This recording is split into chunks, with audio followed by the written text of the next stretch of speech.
Hey guys, Bricks here, and today I'm coming back at you with another update, or I guess another episode, whichever way you want to call it.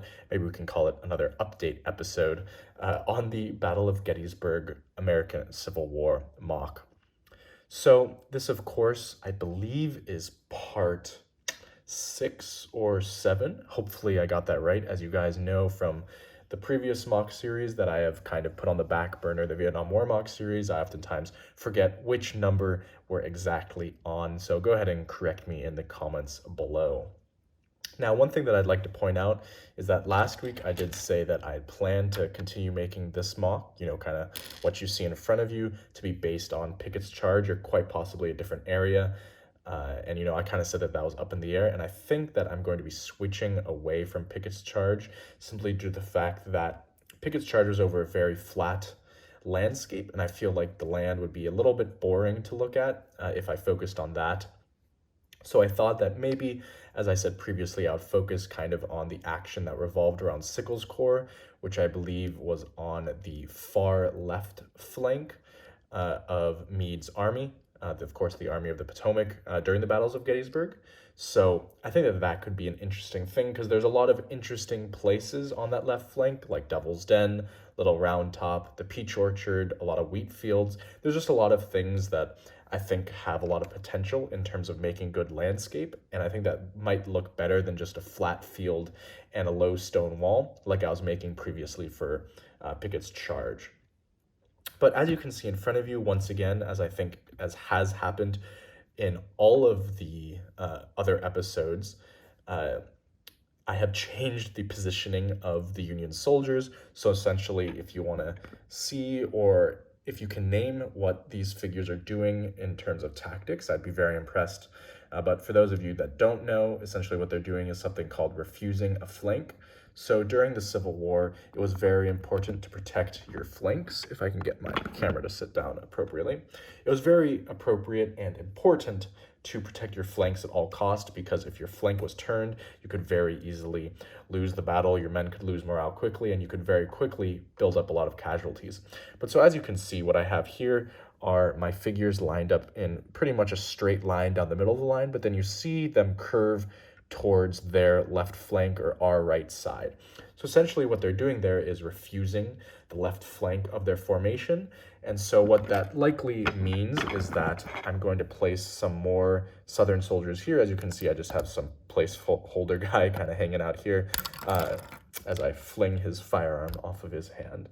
But I'll probably have a bunch of Confederate or Southern soldiers, whichever way you want to put it, charging at them right here, from this side. I think that it could look good if there are a bunch charging up, essentially trying to turn the Union's flank where the Union is trying to refuse their flank. So I think that that could be a cool look, and that happened many times to regiments in Sickles' Corps during the course of battle. Of course, if you guys know your history, Sickles, should I say, very much overextended his line and actually almost lost the battle for the Union. So that's, an interesting tidbit of history. And so it's very likely that a lot of regiments and a lot of companies, just a lot of formations of figures would have been doing things like refusing their flank because they were vastly outmaneuvered by the Southern general on that day.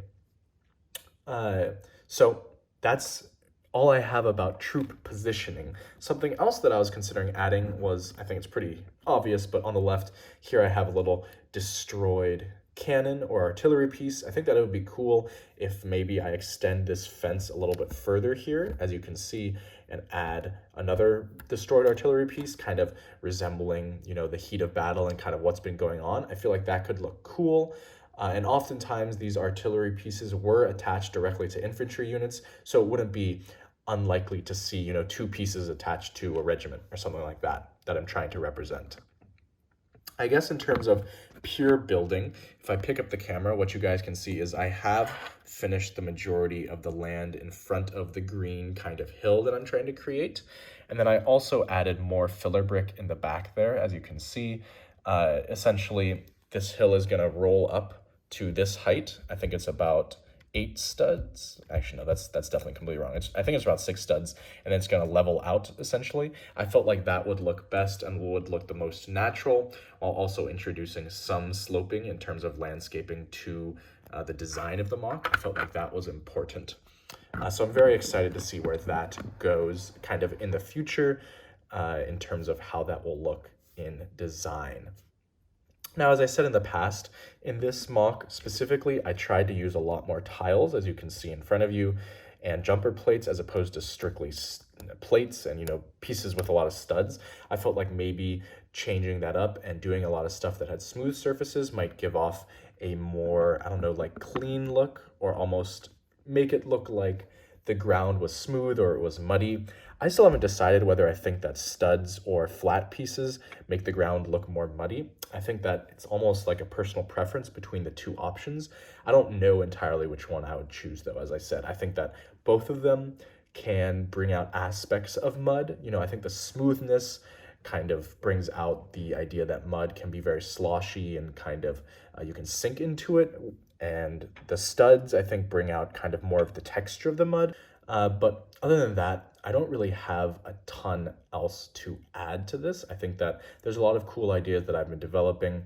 I'm still debating whether I want to keep this a small diorama at the start, fill up this one base plate and then expand to others in the future, or whether I want to take it in a different route. But we shall see and kind of save that decision for another day as I continue building. It'll really just be dictated, I think, a lot by kind of the parts that I have and what availability in my collection I simply have to build up a lot of, a scene. I feel like a base plate I definitely have enough for. I definitely have enough for 2 base plates, but I don't know how much beyond that. So I think that the sizing will be dictated by that somewhat. Now, I know some people have pointed out in the previous parts that I have gotten messages on other social media platforms as well that obviously this figure is not an infantry officer. He has the cavalry symbol on his hat. Now, of course, this is because this is from the Lego Lone Ranger set, so it isn't actually a custom minifigure.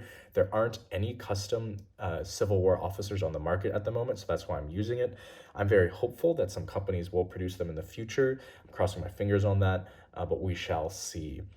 Other than that, as I said, I don't really think that there's much else to add. So as always, guys, like, comment, subscribe, do all the normal stuff, and I'll catch you on the next episode, and I'll catch you next time.